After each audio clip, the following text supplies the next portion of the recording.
At 1 million, you are no longer proving the viability of your business, right? You've already proved that. You hit $1 million. You are part of the 2% of women entrepreneurs inside the $1 million, level.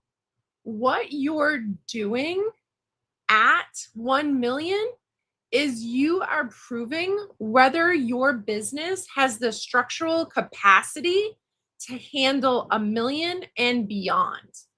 This is where so many women get hung up because you use grit and hustle and determination to get you to 1 million, but that is not what's going to be required to get you past 1 million. So in today's live, we are going to talk about how your revenue shows that something is working or maybe not working. We are going to talk about how structure determines whether it can sustain. And we're going to talk about how many women at 1 million hit it through grit, talent, and momentum, but never redesign the foundation to handle the million+ mark. So let's dive in. Now, I'm sharing this on Facebook, LinkedIn, and YouTube. So let me know where you're tuning in from in the comments.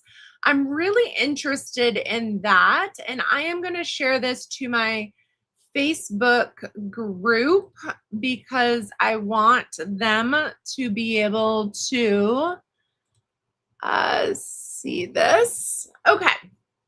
So let's dive in. So just because you're generating revenue, right? So gross revenue, the total amount of sales, does not mean that you understand your margins, right? This is where I see so many women get stuck. And just because you are delegating things to team members doesn't mean that you've developed a team that has ownership, right? And so growing your sales and scaling is only possible when you're building your business by design. It just truly is, right? So $1 million is great. It's a milestone. If you haven't celebrated it, please do, because only 2% will hit it, 1 million.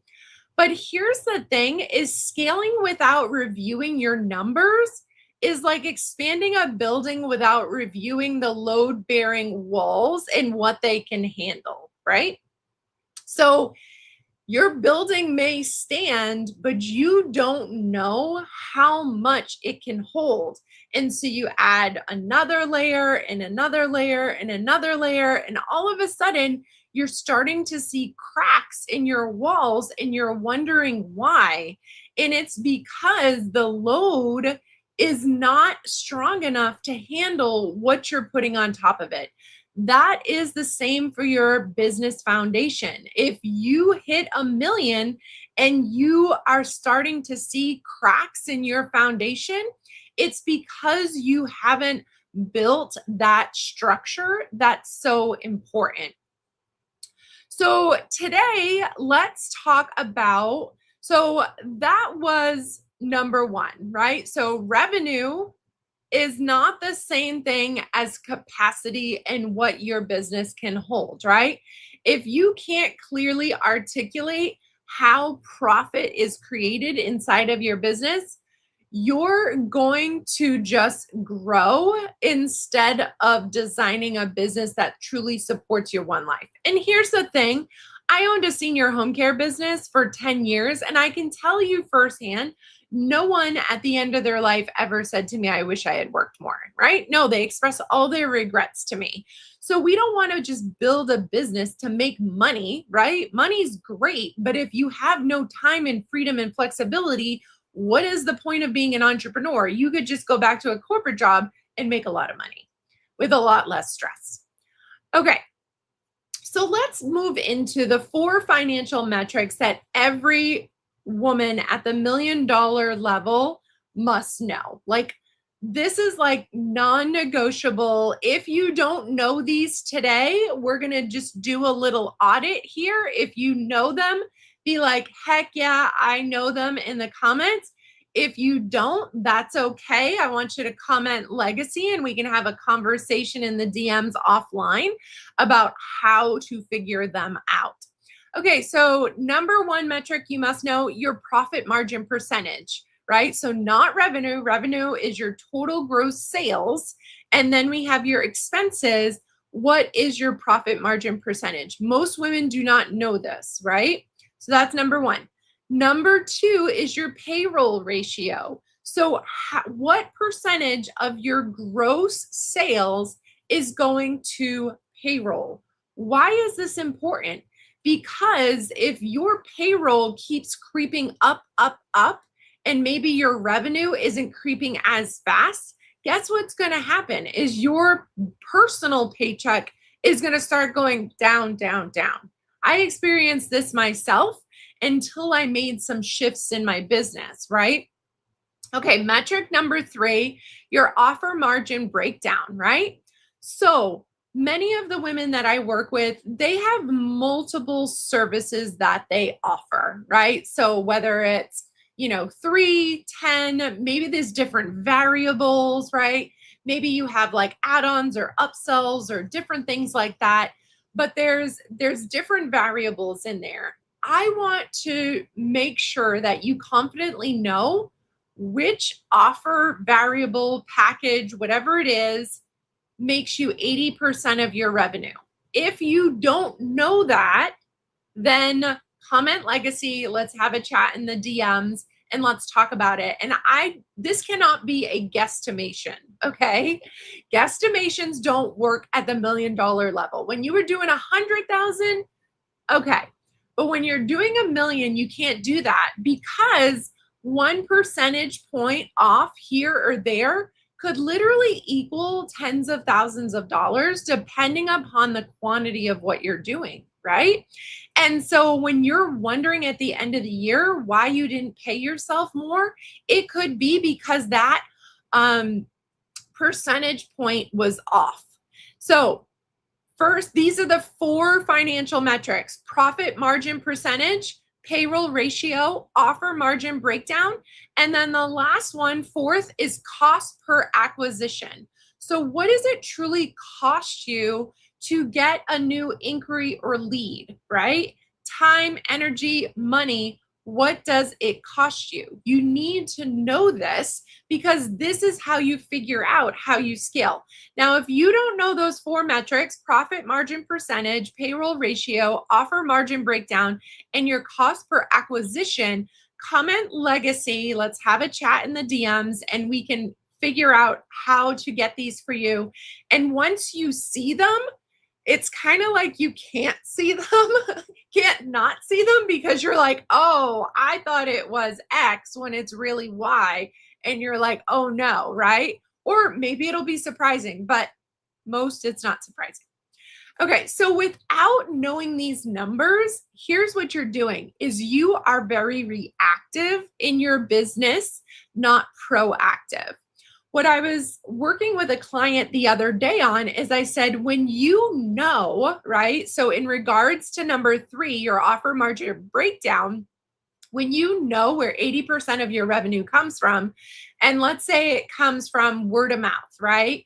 If it comes from word of mouth and someone comes to you and says, do you want to do this advertising opportunity, right? You're going to say, is it going to be like word of mouth? Because if it's not, then maybe that's not something I should try right now until I have more cash flow in my business and I can start trying different things, right? So this allows you to make more strategic decisions and we get rid of the guessing in business. You also start to feel very smart and confident and you're making quicker decisions because you know the numbers. Make sense? Okay, so let's go to speaking point number 3 here. Structural visibility is the beginning of freedom. So here's the thing I want to be really honest about. Scale should create more freedom, not more weight that you're carrying on your shoulders every day, right? So at a million, you probably have a pretty decent weight of responsibilities that you're carrying every day on your shoulders. Like you feel a little drained, there's a little bit of exhaustion. You might have some resentment that, like, okay, I hit a million. Why hasn't that solved all my problems? How come I'm not making more money? I figured at $1 million, I should be able to take that epic vacation without thinking twice, but I'm still kind of thinking about it. All of these kinds of things going on. So, this weight does not come from a lack of motivation, right? Like you are dedicated, you are driven, you are ambitious, you are here, you are motivated, right? What you're missing is the structural capacity in your business. You don't know where those money leaks are in your business or money opportunities, right? When we identify those metrics that we talked about in number two, you might learn something that you're like, oh my gosh, if I just do more of this, then I can just easily make more money. It's like, oh, mind blown, right? You don't know where your inefficiencies hide, right? This is so common at the $1 million mark. When you were at 100,000, you kind of knew where you were maybe dropping the ball or not as efficient, right? When you get to a million and you have a team and you're doing payroll and money's coming in, you start to get some inefficiency in your process, and it's kind of duct taped together behind the scenes. And you're saying to yourself, like, well, it's okay, right? Because the money's coming in and, like I'll fix it when I have time, but we all know you never have time, right? And then decisions are increasing your risk. So this is where you have the money coming in and you start to make decisions to maybe feed your $1 million ego versus what's truly going to scale your business, right? So you're like, oh, well, let me try that advertising opportunity. Let me just hire that person because I don't want to do it anymore. All of these different kinds of things come up. And what happens is you start making decisions that are out of your exhaustion and frustration and kind of like I'm at $1 million, like I should be able to get rid of this stuff by now. And it's increasing your risk of not being able to scale profitably. And when you don't know what to do, like you start feeling those risks, maybe things aren't going as you plan, kind of deal. You spend $5,000 on an advertising campaign and it doesn't go as planned. What do? You just dig in more, you start working more, you work harder again, and you're like, oh, I can't believe I'm still on this hustle hamster wheel, right? That's not scale. This is stress disguised as success. I know when I hit $1 million on the outside, everything looked amazing. I was, well dressed. I had a new car. Everything looked great. Like we were well known in the community. You found us everywhere. Like we had a great reputation. Like clients loved us. All of those different kinds of things. It looked successful on the outside, but on the inside, there was so much weight and heaviness on my shoulders every day that I just kind of felt like I thought the $1 million revenue level was going to be different, right? I thought things were going to get easier once I got here, and they actually didn't get easier. They actually became more heavy because now I just had more stuff in order to juggle. And so, this is the whole thing is if you're bouncing around that $1 million mark and you have outsourced things to team members, but in your gut that maybe they're not going as well as possible because you're having to micromanage them or fix their work or, apologize to clients for things that kind of go wrong. Or your paycheck, you're working on your taxes right now and you're realizing that your profit and paycheck was not as maybe good as you thought it was going to be when you hit $1 million last year. Or if you're just at that point where you're like, I'm still working a lot of hours and I really would like to back down, then I want to encourage you, comment scale below. Let's get on a scale strategy session and let's map out the next 90 days and what you can do in your business to really get a handle on where your business is potentially have some leaks and where you have opportunities. I see so many opportunities in business, usually within our first 60-minute session together. I identified one the other day for a client in the first 30 minutes that could literally put tens of thousands of dollars in her pocket. All she had to do was just fix this one thing. And that was just in our first session, right? So comment scale below if you want to get on a call. We can talk about what it would look like in your business to have more clarity about how to get to that next level and feel more confident in your daily decisions. Have not everything relying on you. Have a team that owns their job. Like, do you know what team ownership feels like? This is what it feels like. It's kind of like you're in a conversation with them and they're like, casually mentioned that there was a problem a couple weeks back and you're like, oh, I didn't know about it. And you're like, yeah, because we handled it.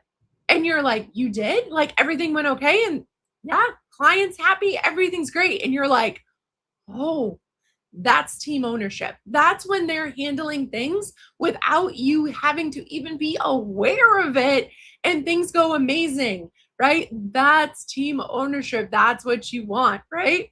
And you're also putting more money in your pocket, not by working harder, by looking at your opportunities of where you can potentially make more money by making some small, fine-tuned precision tweaks in your business.